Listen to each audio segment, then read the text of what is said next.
De retour sur les ondes de Montréal Pluriel, notre co-animatrice aimée, adorée est parmi nous. Madame Varda-Étienne, comment vas-tu? Très bien, toi? Ça va super bien. Rapproche-toi du micro, là, qu'on t'entende bien, là. Non, tu sais, le problème, c'est parce que... Vas-y. J'ai les jambes très, très longues, Oui. moi. Hein? Donc, j'ai un peu de difficulté. J'aurais adoré te voir à la petite école, là, justement, les jambes collées au bureau. Tu m'assoyais dessus? Non, j'imagine. Comment tu vas, Varda? T'as le sourire? T'as l'air en forme? Oui, je suis en forme. C'est sûr que le temps c'est pas que le temps me déprime. Moi, ce qui me déprime, c'est Oui. la grisaille et tout ça. Mais là, il y a beaucoup de soleil, ça me fait du bien. Oui. Sauf que le frédu n'est pas dans les rangs. Non. Sérieusement, on est passé de dormir en petite tenue à dormir en pyjama de gamoun. Avec le chauffage. Oui, c'est ça. À allumant le chauffage. Puis tu sais, en plus, quand tu allumes le chauffage au départ, il y a la poussière qui s'est accumulée, fait qu'il y a l'odeur de premier chauffage. C'est vraiment un genre d'odeur qui te rappelle que bon, c'est fini. Écoute, la piscine n'est pas vidée encore, que je mets du chauffage. Moi non plus. Vive le Québec. Vive le Québec. C'est un déprimant. C'est le seul climat que j'ai connu à l'année longue. Fait que je peux pas dire que je l'aime pas, mais j'avoue que l'hiver est trop long. L'hiver est trop long. J'aurais pris oui. J'aurais pris un autre mois et demi de chaleur pis tout ça. Tu sais qu'il fait trop chaud. Au-dessus de 40, pas capable. Arrête. Écoute, tu ne peux pas être haïtien et me dire que 40 degrés, ça fait pas ton bonheur. Je vais en Haïti au mois d'avril. Pourquoi? Parce que en montagne, il y a une petite brise et tout ça, pas besoin d'air climatisé. Ben, qu'est-ce que Oui, on m'a dit, si, Greg, tu vas en Haïti au mois de juillet ou tu ne risques de pas revenir à Montréal. Donc, je fais confiance aux gens. Je ne vais pas me risquer, à part si je suis en air climatisé partout. Je vais pas me risquer en Haïti au mois de juillet, au mois d'août. Tes ancêtres vont être déçus. Tu vois, je veux dire. Puis Johnny, il secoue sa tête en disant, en brésilien qu'il est, il dit, mais je ne comprends pas cet homme. Moi non plus, je comprends pas. Je ne comprends pas. Montréal Pluriel, votre émission du matin. Varda, explique-nous tes projets, là. Où en es-tu? On veut tout savoir. Écoute, alors, tout d'abord, la dernière fois que j'étais venue vous voir, je vous disais que j'écrivais un livre que je dois livrer normalement. Et je dis bien normalement à mon éditeur le 30 novembre prochain, mais c'est pas évident. C'est pas évident parce que c'est l'une des rares fois, depuis que j'écris, que c'est pas que je suis en panne d'inspiration, mais je suis un peu paresseuse. Je suis un peu paresseuse. Et puis, là, il y a d'autres projets aussi. Donc, en même temps, donc c'est très, très dur pour moi de mettre le focus sur l'écriture. Mais je vais le terminer. J'ai pas le choix, je vais le terminer parce que je ne veux pas de poursuite de Québécois. Parce que c'est Québécois qui me publie. Qui me publie. Ensuite, je travaille sur un documentaire sur la santé mentale, bien sûr, parce que la santé mentale est un truc qui me tient beaucoup à cœur, avec les enfants, parce que je trouve que c'est important de donner la voix aux enfants. En général, quand on fait des trucs sur la santé mentale, on va parler aux patients ou à tout ce qui est psychologue et tout ça, psychiatre et tout ça, mais jamais aux enfants. Et Dieu seul sait que les enfants sont, entre guillemets, les premières victimes. Parce qu'ils n'ont pas le choix de subir la maladie mentale d'un parent. C'est vrai. Et que malgré tout, vaut un amour inconditionnel aux parents, peu importe. Voilà. Ouais. Alors là, la grande nouvelle que je vais vous annoncer. Je vous avais parlé que j'avais un projet de ligne de cosmétiques. Oui. Bon. Alors, j'ai travaillé là-dessus tout l'été. Et ce que je me suis rendu compte, c'est que c'est beaucoup moins évident que je pensais. C'est beaucoup moins évident que je pensais. C'est surtout beaucoup plus cher que je pensais. Oui, non, définitivement. Et là, bonne nouvelle, je recommence à travailler là-dessus et je me suis associée avec Vicky Joseph, que j'aime beaucoup. Et son mari Franz, que tout le monde connaît. C'est des gens pour lesquels j'ai beaucoup de respect parce que, c'est des membres de notre communauté et qui supportent énormément les projets des membres de notre communauté. Ce qui est drôle, c'est il y a deux extrêmes. Alors Franz, quand je m'assois avec Franz, c'est quoi les chiffres? Combien ça va nous rapporter? Oui. Et pour le reste, alors tout ce qui est artistique et tout ça. Création. Alors là, je suis avec Vicky, puis écoute, c'est quasi orgasmique, on se peut plus. Donc on est là-dessus. Alors ce qu'on promet aux gens, aux futures clientes et consommatrices, c'est que d'ici le printemps prochain, la ligne V Cosmétique va être disponible. Nice. V Cosmétique. Écoute, ça me fait plaisir d'entendre ça, probablement parce que je connais les acteurs. Oui. Et en même temps aussi parce que j'ai vu le projet évoluer et tout ça, puis je ne peux qu'applaudir, justement. Merci. Moi, je suis un fan de ce genre d'initiative-là. Moi, je suis comment il dit, I'm a sucker for this kind of thing. Les gens me parlent de projets, puis ça, puis je dis, regarde, je suis tellement inspiré. J'adore ça. Moi, je carbure à ça, puis je vais vous dire félicitations d'avance. Merci et je veux être au lancement. Je vais monter l'étage, étage pour aller au lancement. Mais j'ai une bonne nouvelle pour toi. J'ai des couleurs pour toi. Ah, nice! Ça, c'est du sarcasme. Bien sûr, Varda, de la Bosé Bouchely.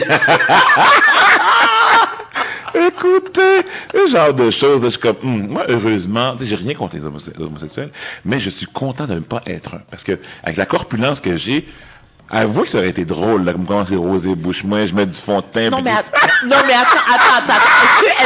Est-ce que tu connais le fils de Magic Johnson? Non, je le connais pas. Alors, le fils de Magic Johnson est gay. OK. Et est très expressif sur sa sexualité. Oui, souvent les Noirs le sont. Hein. Oui, des fois c'est. Et moi, je le dis affectueusement, ce sont souvent des grandes folles. Oui. Mais je veux pas non plus stéréotyper, parce que moi j'ai beaucoup de gays dans mon entourage. Et je peux vous dire que il est quand même très corpulent, son fils. C'est très drôle parce qu'il a toujours des sacs à main magnifiques, du rouge à lèvres. Des talons, imagine. Des talons, tout ça. I think it's cute. Cute. Ouais. Ouais. Bon, alors là, il y a des criquets. Bon, oui, Varda, je vais te mettre sur le spot. J'ai fait ça de retour hier. Je me rappelle, j'ai-tu fait ça? J'ai-tu demandé? Non, j'ai dit que j'allais demander, puis j'ai oublié. OK? Tu es dans le monde de l'entertainment depuis longtemps. Oui. Donc, la liberté d'expression, tu es pour aussi. Absolument. Commentaires sur Mike Ward et Jérémy. Moi, j'avoue que j'ai de la misère parce que je vais l'avouer, j'ai eu de la misère à l'avouer pendant un certain temps, mais moi, la première fois que j'ai entendu le sketch, le sketch, oui, j'étais crampé là, j'en pleurais. J'avoue, j'ai trouvé ça excessivement drôle. Moi aussi. Après ça, bon, on a vu qu'est-ce qui a été dit, puis je me suis mis dans ces souliers, j'ai dit, ouais, ça peut être dur. Mais je refuse de réécouter le sketch parce que c'est drôle. Non, mais attends. non, mais écoute, Greg, là-dessus, je dois t'avouer, je suis d'accord avec toi. Ouais. Bon, moi, Mike Ward, je le connais personnellement. OK. C'est sûr qu'il fait dans l'humour trash, vulgaire et tout ça, mais ça plaît à une certaine clientèle, dont moi. Moi, ça me plaît beaucoup. J'adore ce genre d'humour. D'un autre côté, le petit Jérémy, bon, c'est sûr que c'est malheureux ce que Mike Ward a dit, mais c'est de l'humour, il faut savoir prendre le deuxième degré. Ça, c'est de un. Ouais. Deuxièmement, moi, c'est pas le petit Jérémy que je blâme, ce sont ses parents. Ouais. Parce que, comment veux-tu, et ça n'a rien à voir avec son image, c'est-à-dire son handicap. Ou son handicap. Ouais. Non, ça c'est secondaire. C'est que tu prends cet enfant-là, que tu propulses devant la caméra. Devant les caméras. Qui n'a pas de talent. Oui. OK? Parce je veux dire qu'on se le dise, là. On s'entend. Il ne sait pas chanter pour diable. OK? Il ne sait pas chanter. Il ne sait pas danser. Jérémy reste à l'école. Oui. Tu comprends? Oui.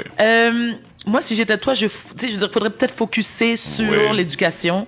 Sur tes talents. Qu'est-ce que tu es bon? Voilà. Et pour moi, c'est une forme d'arnaque. Et je vous explique quand je parle d'arnaque.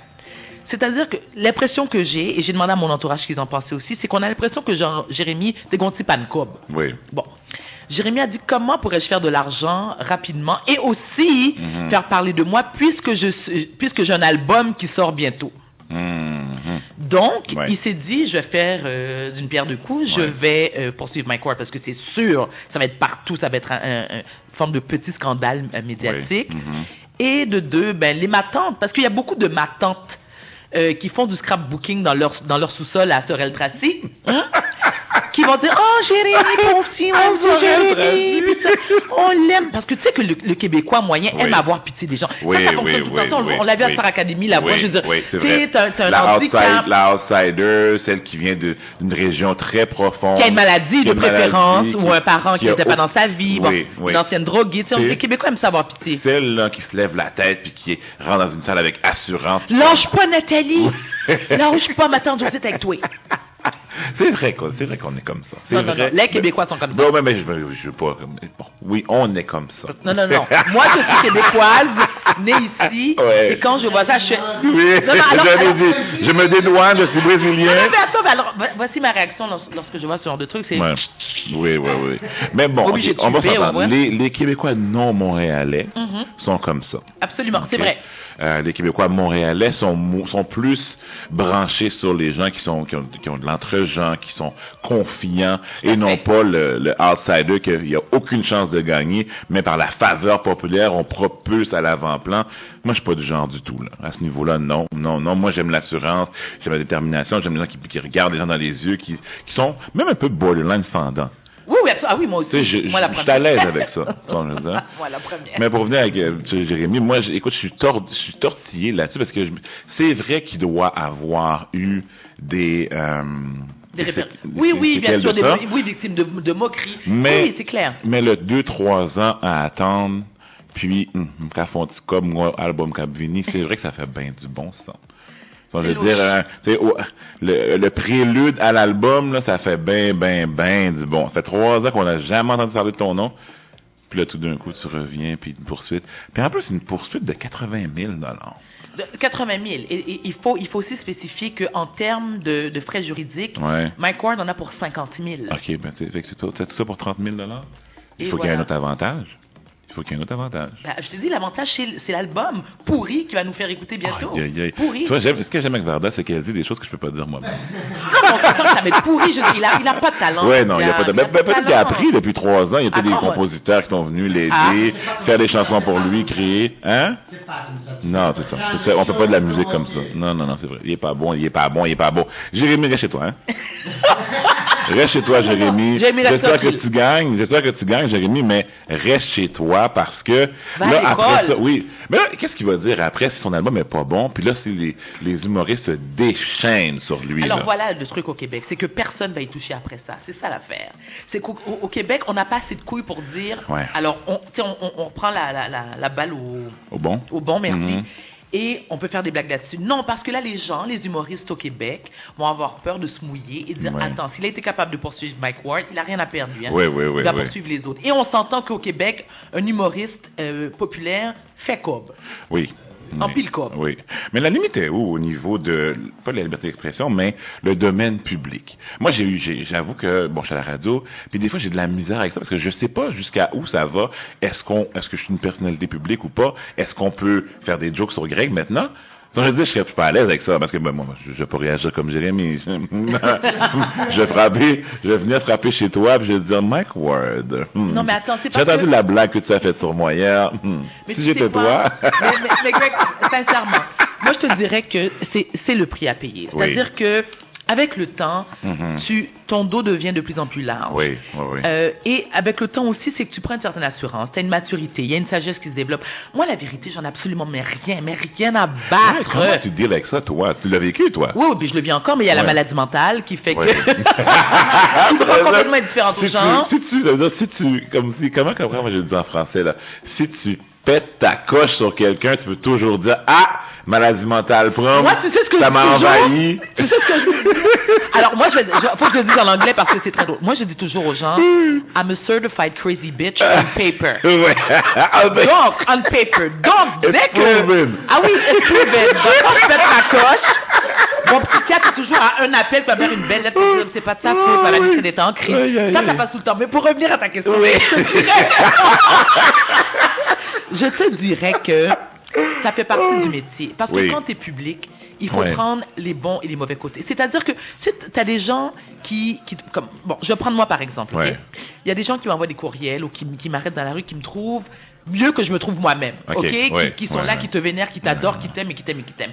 D'un autre côté, tu as les gens qui disent... Là. Hey! Hey! Oui, là, est-ce que je suis pas capable? Pas capable, est-ce que tu m'énerves? Avant, dès qu'on peut t'écrier, maman. Bon. Oui, j'imagine. Là, c'est comme tu me dis que tu me détestes, je te fais un high five. Oui. Hey, you go, girl! Welcome to the club. Non, sincèrement, ça m'affecte plus. Vraiment, là, ça m'affecte plus parce que je te dirais que je sais qui je suis. Et comme il n'y a pas, tu sais, moi, il n'y a pas de zone grise. Soit les gens m'adorent ou ils me détestent. OK. Donc, après 20 ans de métier, ça fait quand même 20 ans que je suis dans le milieu. Et on sait, et tu sais, je vais vous dire sincèrement, c'est qu'on pense que nos patrons sont les diffuseurs. C'est pas vrai. Nos patrons, c'est le public. OK? Oui. Parce que quand le public il décide qu'il veut plus te voir la face, puis qu'il fait des petites plaintes à TVA, là, ouais. ben TVA regarde les plaintes, puis elle fait ciao, bye. Ah oui, mais parce que c'est les consommateurs, c'est grâce à eux qu'on survit. Ouais. OK? Donc, moi, je pense qu'après 20 ans dans le métier, si j'étais plus détestée qu'adulée, ça fait longtemps que je travaille chez Pharmaprix à Vente des Rouges à Lèvres. Ce que je vais bientôt faire, voilà. Parlant de ça, justement, notre prochaine invitée va nous en parler aussi. Parlons de diversité. C'est la discussion du temps, puis j'aime dire, elle doit me détester à mourir, Isabelle Rasco, j'aime dire qu'elle est tombée sur la tête la semaine passée, elle a frappé un mur, elle s'est rappelée, oh mon Dieu, elle regarde le noir, elle dit, hey, je suis noire. Non, mais attends. Hey, je suis noire, puis il n'y a pas de diversité à la télévision. Attends, elle regarde les Gémeaux, puis pour la première fois, elle dit, blanc, plus blanc que neige. Elle s'est réveillée à sa réalité. Arrête, c'est pas ça. Non. Bah, je dois défendre mon amie. Non, parce qu'Isabelle est une amie à moi. OK. Avec qui j'ai travaillé. On s'est rencontrés à Musique Plus il y a peut-être 17-18 ans. Ouais. Moi, j'admire Isabelle et je vais vous dire pourquoi. Isabelle est une métisse. Oui. OK? Oui. Adoptée par des Blancs. Oh, OK, ça, je savais pas. Adoptée par des Blancs. Oui.